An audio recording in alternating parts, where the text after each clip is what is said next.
Всем здорово, мужики! Тема сегодняшнего видео следующая. Это рассмотрим эндоскопию iX35, Hyundai iX35 2011 года выпуска. Хозяин машины жалуется на стук двигателя. Это то есть... С улицы это слышится, как будто машина работает, как будто это дизель. Естественно, чем холоднее мотор, тем ярче это выражено. С прогревом этот стук немножко уходит, но при нагрузке, при разгоне где-то, он в салоне все равно слышен, так скажем. И сегодня рассмотрим эндоскопию. Вот я пометил видео. Каждый видео это первый цилиндр, второй цилиндр, третий цилиндр, четвертый цилиндр. Это вот как мы стоим перед капотом и вот так вот видим. Слева у нас первый, второй, третий, четвертый цилиндр соответственно. Здесь я сделал фотографию масла. Владелец сказал, какое он масло использовал, но я думаю, не буду я ее показывать. Так что такое произойти может на любом масле. Вообще непонятно, может быть это было какое-то поддельное масло. То есть не буду я показывать данное масло, дабы не вводить и не лишать доходов кого-либо. Так, заблуждение. Поехали. Первый цилиндр у нас... Запускаемся в первый цилиндр. Смотрим, что мы видим здесь. Видно, я остановил сейчас на паузу, видно, что вот эта часть здесь пока не поражена. Объясню, почему я ниже не опускаюсь здесь. Потому что эндоскоп у меня уперся в верхнюю, то есть поршень находится в верхней мертвой точке. Машина автоматическая коробка передач. И возможности провернуть двигатель в данный момент не было. То есть был расчет на то, что мы, если нужно, заведем, заглушим там по-другому. То есть если вдруг что-то мы не найдем. То есть вот так. То есть видно здесь первый цилиндр без каких-либо повреждений. Хон присутствует. Вполне неплохой себе цилиндр. Но ниже, опять же, мы не опустились. Ниже я не опустился. Поэтому выяснить это не удалось. Так, с этим цилиндром все в порядке. Второй цилиндр. Запускаю второй цилиндр. Второй цилиндр уже ситуация, как вы видите, гораздо интереснее. Давайте я не буду ставить на паузу. Видно, да, что вот этот верхний ободок здесь это переход головка цилиндр. Вот начало это верхний, так сказать, где жировой пояс поршня расположен. Вот он здесь. Это я уже смотрю поршня. Эти клапана. Смотрю, какого цвета клапана. В каком состоянии.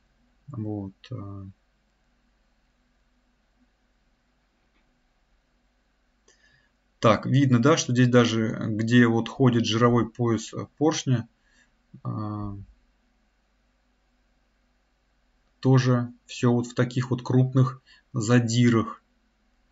Очень крупные задиры. Это со стороны выпуска, чтобы было понятно. Хон и вот такие вот задиры. Так, не буду здесь сейчас заостряться. Все тоже с этим цилиндром все понятно. Переходим к третьему цилиндру. Опускаемся в третий цилиндр. Видно, что цвет клапана уже более такой черный, что ли, с более сильным нагаром, отложениями на клапане. Видно, что этот цилиндр всех больше потребляет масла. А также видно характер задиров. Специально не буду. Видно, да, насколько как бы жестоко поражен цилиндр. Видно, что здесь сетка хона присутствует, но также мелкие мелкий, и вот этот цилиндр всех больше поврежден. Вот. С чем это связано? Видно также здесь жировой пояс, тоже повреждение есть. Вот. С чем это связано, как говорится, я, естественно, не выяснял, потому что факт уже является фактом, проблема уже есть. То есть, то ли это произошло от... Расскажу просто суть ситуации. То есть, автовладелец менял масло раз в 10 тысяч, а поначалу, когда купил в 2013 году ее, он менял вообще раз в 15 тысяч масла. То есть, делалась замена или раз в год, или, то есть, или что быстрее наступит, или 10 тысяч километров, или раз в год. Это как бы со слов владельца. Видно, да, вот здесь жесткий, прям очень жесткий переход. Как будто там прям масла и не было совершенно. Это какой-то, даже я не знаю, как назвать, как будто бы масляное голодание. Вот. Не могу ничего сказать, из-за чего это произошло. Но владелец сказал, что... Давайте с этим цилиндром закончим. Владелец сказал, что годом ранее он уже начал подливать понемногу масло. Начал подливать, уже расход понемножку пошел. Летом стуков сильного не было. И вот с наступлением зимы это уже проявилось в полной мере. Видно, что это выпуск у нас. Мы смотрим сейчас выпуск. Видно, что вот эта часть клапана, она очень, так скажем, белая. Конечно, это может быть вследствие передачи камеры сюда. Возможно, он имеет нормальный желтый оттенок. Но если белый, то это следствие перегрева как бы. Уже понятно, что клапан перегревался. Вот если такой видно, что он, если будет красно поджаренный, к сожалению, камера не передает полностью вживую весь свой вид. Мы можем просто наблюдать вот такого цвета он. Пишите ваши комментарии, что вы думаете. Вот. Так, дальше видим здесь переход, это вот головка и как раз жировой пояс.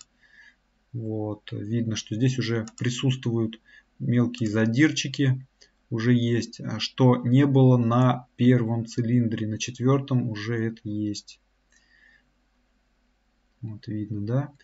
Но опять же, это я максимально сейчас опустился, потому что эндоскоп уперся в донышко поршня. Все, это максимальное, насколько смог, опустился. Вот. Состояние.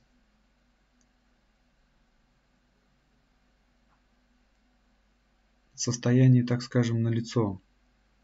Ситуация действительно печальная. Страшного, конечно, ничего такого нету. Все это поправимо, но хотелось бы знать, конечно, истинную причину произошедшего. Вот. Была считана программа на предмет чип-тюнинга. Ну, давайте еще раз запущу третий цилиндр. На предмет чип-тюнинга прошивка была залита абсолютно стоковая. Вот. Считывал PCM флешером. Вот еще раз посмотрим. Третий цилиндр. Это самый жестокий цилиндр из всех цилиндров. Так, ну, я думаю, на этом и все. Это самое ужасное. Ну, не самое ужасное, так скажем, что бывает вообще. А очень неприятная ситуация, в которую попал автовладелец. Смысл данного ролика, как бы просто показать эндоскопию iX35 Hyundai 2011 года. Вот. Хотелось бы, конечно, знать и причину всего этого, но это уже нужно разбираться более детально, что послужило. Скорее всего, это имеет постепенный и неоднозначный характер, то есть проблема здесь, скорее всего, общая. Здесь и поздняя замена масла, и имеет место, наверное, перегрев. Кстати, владелец ездит достаточно с таким, так скажем, любит, так скажем, погонять. Достаточно резво ездит. Вот. Все это в совокупности.